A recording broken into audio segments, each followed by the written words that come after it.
नमस्कार दोस्तों, स्वागत है आप सभी का आपके अपने चैनल द रिटेल इन्वेस्टर में।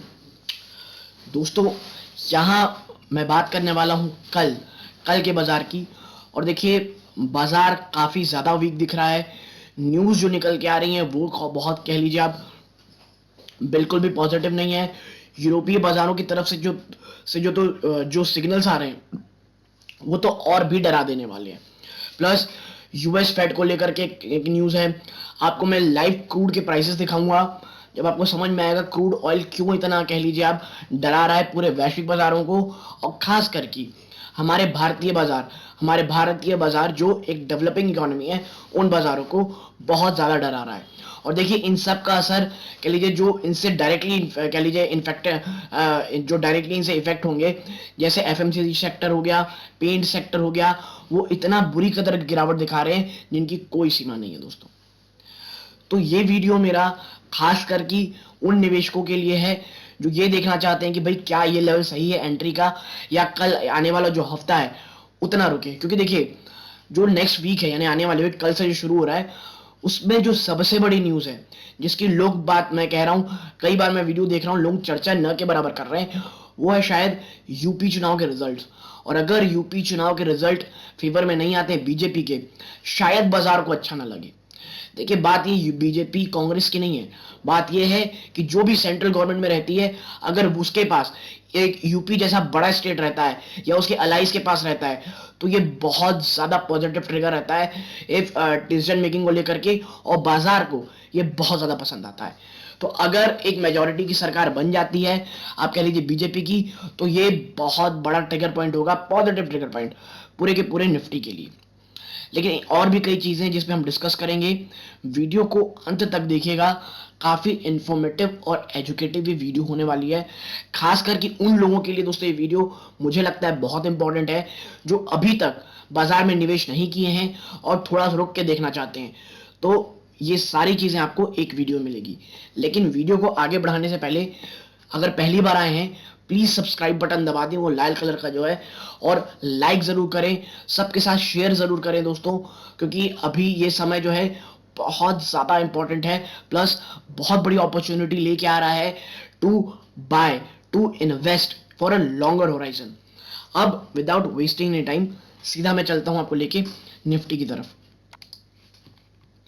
देखिए, -1.53% की गिरावट है। कितना? 1.53% की यहाँ गिरावट है। ठीक है, आप यहाँ देख रहे हैं। और ये जो गिरावट है पिछले 5 दिनों में मैं अगर आपको दिखाऊं, ये ऊपरी स्तरों से स्टॉक निफ्टी पिछले 5 दिनों में दोस्तों, एक बार तो 3-3.5% ज़्यादा गिरा था, लेकिन रिकवरी मोड करके फिर वापस से गिर गया वो। ठीक है, देखिए वापस से गिर गया है लगभग 3.25% के आसपास 5 दिनों में। और देखिए अभी जो ये खड़ा हुआ है ना, ये, और कई लोगों को ऐसा लगेगा कि निफ्टी बहुत ज़्यादा गिर चुका है, बल्कि रियलिटी से बहुत दूर है दोस्तों। क्या है, कुछ स्टॉक स्पेसिफिक, जो स्पेसिफिक स्टॉक्स हैं, वो इतनी गिरावट दिखा दी है कि लग रहा है कि यार ये तो मार्केट में बहुत बड़ा करेक्शन आ गया है। बल्कि ऐसा है नहीं दोस्तों।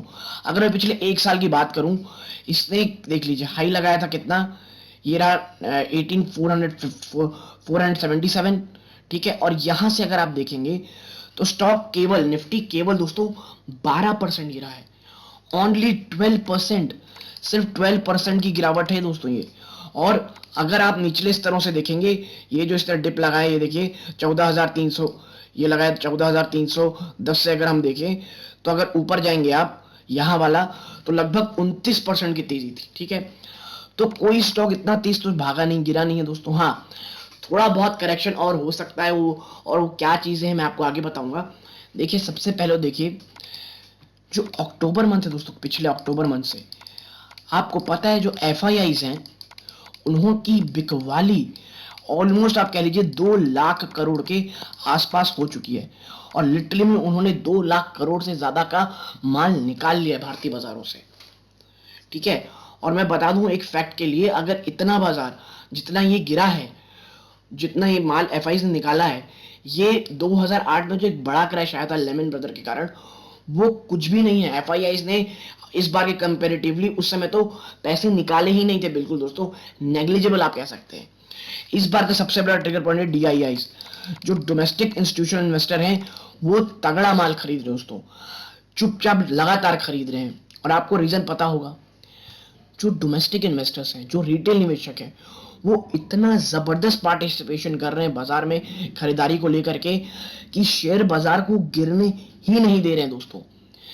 आप, और इसका रीजन क्या है, देखिए सिर्फ कह देने से नहीं, आपको मैं बता दूं, जो ये गिरावट दिख रही है, SIPs जो होती थी दोस्तों वो ऑल टाइम हाई हो रही हैं। प्लस रिटेल निवेशक क्या कर रहा है, एक एक डिप में, हर 1000, 800, 1000 की पॉइंट के डिप में लम सम भी अलग से निवेशित कर रहा है दोस्तों। यानी FIS में तो हो ही रहा है, यानी SIP मोड में तो खरीदारी हो ही रही है। प्लस एक अच्छे लेवल्स पे जब एक बहुत बड़ा सपोर्ट आता है, वहां पे थोड़ा बहुत लमसम अमाउंट भी निवेश कर रहा है। और ये चीज इनडायरेक्टली बाजार को मैं बता दूं बहुत ज्यादा सपोर्ट दे रही है दोस्तों। ठीक है, कब तक देगी ये मैं नहीं कह सकता। ठीक है, DIS का कब बांध टूटेगा सब्र का, ये भी नहीं कह सकता। और लेकिन देखिए वो जल्द ही नहीं होने वाला दोस्तों। कैसे, आपको देखिए, मैं आपको दिखाऊं यहाँ पे ब्रेंट क्रूड ऑयल फ्यूचर्स को देखिए आप, $118 प्रति बैरल चल रहे हैं दोस्तों।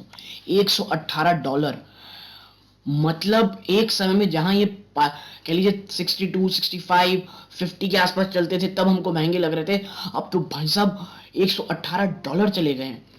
और इससे सबसे डरावनी चीज ये है दोस्तों कि $100 कि $100 का ये मुझे लगता है एक बहुत तगड़ा बेस, एक सपोर्ट बना रहा है ये, और जो कि ये जल्द ही तोड़ने वाला नहीं है।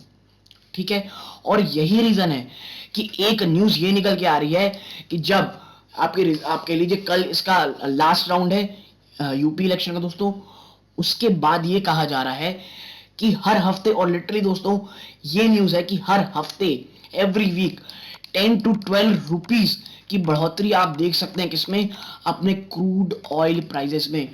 मैं बता दूं हर हफ्ते कितना रुपए दोस्तों, हर हफ्ते 10 से 12 रुपए की बढ़ोतरी होगी। और ये तो दोस्तों कुछ भी नहीं है, मैं बता दूं आपको, जो कह लीजिए LPG गैस सिलेंडर हैं उनके प्राइस में भी आप देखेंगे धीरे से बढ़ोतरी होगी। और ये सब चीजें मिलकर दोस्तों सबसे बड़ा डेंट डालती है कहां, हमारे रूरल इंडिया में।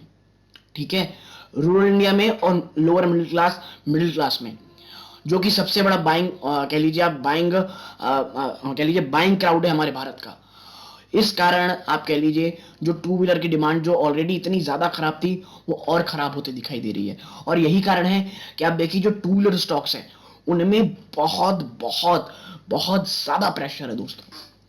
ठीक है, और आगे मैं अगर आपसे बात करूं इन्हीं सेक्टर में, इन्हीं सब चीजों में, मैं आपको दिखाता हूं कि इसके में आग में घी डालने का काम क्या कर रहा है। आप देखिए, the Federal Reserve will move ahead with raising interest rate at its upcoming meeting. Through how Russia's invasion of Ukraine will affect the US economy isn't concerned. यानी इतनी बुरे हाल में देखिए, ये जो लाइन रहती है ना इन लोगों की, कह लीजिए ये जो पावेल साहब हैं, ठीक है, इनकी ये लाइन खास करके ये, Russia's invasion of Ukraine will affect the US economy isn't concern. यानी इन्फ्लेशन इतना भयंकर है, ये भी समझ रहे हैं। देखिए जो यूएस में जो इतनी लिक्विडिटी है ना, इतना पैसा छापा गया है, इतने डॉलर छापे गए हैं, यानी अनप्रेसिडेंटेड छापे गए हैं। ठीक है, इस कारण इतनी लिक्विडिटी है, और इंटरेस्ट आपने कितना रखा है, 0। लिटरली दोस्तों इंटरेस्ट रेट 0 रखा गया है। ठीक है, और यही कारण है कि पावेल साहब कह रहे हैं कि भैया अब जो मीटिंग होगी ना, और ये कब हो रही है, 13 से 15 के आसपास जो मीटिंग होगी, उसमें मैं बता दूं, मैं एकदम तरीके से बोलूंगा कि भाई आप इंटरेस्ट रेट बढ़ाओ। I do think it will be appropriate to raise our target range for the federal fund rate at March meeting in a couple of weeks. ठीक है, and I am inclined to propose and support a 25 basis point rate hike. और देखिए जब ये news आएगी ना, एक कहते हैं ना दोस्तों, एक जोर से झटका लगेगा। ऐसा भी हो सकता है या ये भी हो सकता है कि इसको पॉजिटिव लेके बाजार ऊपर भाग जाए, क्योंकि मैं हमेशा एक चीज कहता हूं, बाजार को अनसर्टेनिटी पसंद नहीं है दोस्तों। ठीक है, अनसर्टेनिटी पसंद नहीं है। अगर उसे पता चल गया हाँ अब ये बढ़ रहा है और हम ये बढ़ेगा ही अब, तो उसके बाद बाजार एक भागना चाहिए, थोड़ी सी रेस दिखा सकता है अगर रशिया यूक्रेन वॉर का एग्रेशन थोड़ा कम होता है तो। ठीक है, और आप देखें ये जो सभी चीजें हो रही हैं, इसके साथ नेक्स्ट वीक में जो सबसे बड़ा है इशू वो है यूपी का चुनाव दोस्तों। ठीक है, यूपी में अगर बीजेपी आती है, बहुत बड़ा पॉजिटिव ट्रिगर पॉइंट रहेगा। ये किस चीज के लिए दोस्तों? ये ट्रिगर पॉइंट रहेगा, अब पॉजिटिव ट्रिगर पॉइंट रहेगा पूरे भारतीय बाजारों के लिए, क्योंकि यूपी एक बहुत बड़ा स्टेट है दोस्तों। ठीक है, और इतने बड़े स्टेट में अगर सेंट्रल गवर्नमेंट में जो राज कर रही है वो गवर्नमेंट अगर आ जाती है तो ये बहुत पॉजिटिव रहता है। ठीक है, देखिए बीजेपी आए, कांग्रेस आए, समाजवादी पार्टी आए, कोई भी आए, हमारा एक ही ध्येय होना चाहिए कि बाजार उसको किस तरह लेगा। ठीक है, क्योंकि एक बिजनेस में बिजनेसमैन की तरह सोचना पड़ता है दोस्तों, एक निवेशक को निवेशक की तरह सोचना पड़ता है। ठीक है, उसकी कोई पॉलिटिकल आइडियोलॉजी अगर हो भी सकती है तो वो उसकी जो कह लीजिए फाइनेंशियल डिसीजन है उसको कवर या क्लाउड नहीं करनी चाहिए दोस्तों। ठीक है, तो जो आने वाला नेक्स्ट वीक है, देखिए जो जर्मनी के बाजार है, जो डेक्स है, देखिए वो ऑलरेडी कितना पॉइंट नीचे है दोस्तों, वो 603 पॉइंट नीचे था लास्ट ट्रेडिंग सेशन में। और जो कि ये बिल्कुल भी आप कह सकते हैं कि ये पॉजिटिव चीज तो बिल्कुल नहीं थी। ये दिखा रहे हैं कि कितना ज्यादा डर और कितना दबाव का माहौल चल रहा है पूरे के पूरे जर्मनी में। ठीक है, पूरे जर्मनी क्या, पूरे यूरोप में। और इसी ही कारण है कि जो XGX निफ्टी दोस्तों, सिंगापुर निफ्टी, वो हमको 100 पॉइंट से भी ज्यादा नीचे की कह लीजिए -100 पॉइंट ज्यादा की गिरावट दिखा रहा है, यानी कि कल बाजार एक नेगेटिव टेरिटरी में ओपन होंगे। ठीक है, तो अब हमें देखना ये होगा दोस्तों कि बाजार किस तरह आगे बढ़ते हैं। ठीक है, अगर कल ये स्टॉक दोस्तों, ये जो आप कह लीजिए पूरा निफ्टी है, ये अगर 16,100 को तोड़ देता है दोस्तों, मुझे लगता है फिर डायरेक्टली 15,900 तो कहीं नहीं गया, 15,950 ये बहुत अगला इंपॉर्टेंट सपोर्ट होगा। और मैं बता दूं, अभी ये टूटेगा तो फिर मुझे नहीं लगता इसके बाद सीधा ये 15,750 में यहाँ से सीधा जाने के ये काबिल दोस्तों। ठीक है, लेकिन देखिए ये थ्योरीज हैं, और ये जो सपोर्ट है ना दोस्तों, ये मुझे तब सही लगता है जब बाजार कह लीजिए बहुत अनसर्टेनिटी में हो, माफ कीजिएगा, कुछ थोड़ी बहुत बिकवाली चल रही हो, कुछ हल्का फुल्का कुछ प्रॉफिट बुकिंग आ गया, स्टॉक बहुत भाग गया हो। बट अभी प्रॉब्लम ये है दोस्तों कि इतनी ज्यादा अनसर्टेनिटी है, अगर कोई बड़ी खबर आ गई, कोई बहुत बड़ी नेगेटिव न्यूज आ गई, कोई भी, मैं बता दूं आपको, कोई भी टेक्निकलिटी, कोई सपोर्ट, कुछ काम नहीं आने वाला, सिर्फ और सिर्फ नोज डाइव करेगा निफ्टी। तो इस बात के लिए भी आप प्लीज और प्लीज रेडी रहिए। और अगर ये पूरी एनालिसिस पसंद आई हो, प्लीज वीडियो को लाइक कीजिए, चैनल में पहली बार आए हैं चैनल को प्लीज सब्सक्राइब कीजिएगा, और यहां तक जुड़े रहने के लिए धन्यवाद। ये इस वीडियो का अंत है दोस्तों। जय हिंद।